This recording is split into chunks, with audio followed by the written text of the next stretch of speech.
Bangladeshi style খাসির রানের roast. খাসির হোল লেগ রোস্ট করছি বাংলাদেশি বিয়ে বাড়ি স্টাইলে। সব থেকে আগে একটা ম্যারিনেশন রেডি করব। টক দই, আদা, রসুন, পেঁয়াজ, কাঁচামরিচ, জয়ত্রী, কিচমিচ, বাদাম বাটা। আমি এখানে ক্যাশিউ নাট ইউজ করেছি। একটা কালো এলাইচি, এটা পরে ফ্লেভার ছাড়বে।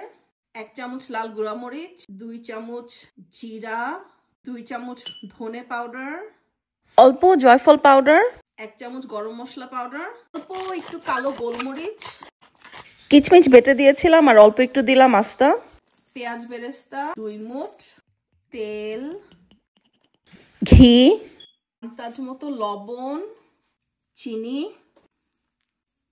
এবার ভালো মতো এটাকে মিক্স করতে হবে। এবার এটাকে ভালো মতো সুন্দর করে ম্যারিনেট করে সারা রাত রেখে দিব। এক্সট্রা তেল দিয়ে দিচ্ছি।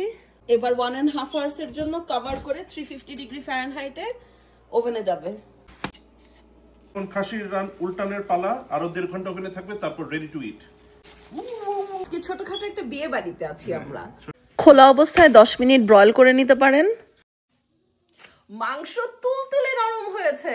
আমি ব্রয়েল করি নাই, কিন্তু 20 মিনিট এক্সট্রা রেখেছি বেকিং এ। ওভেনে টোটাল 3 ঘন্টা 20 মিনিট ছিল। বিয়ে বাড়ির খাসির রানের রোস্ট রেসিপিটি সেভ করে সঙ্গে থাকুন। Bye bye.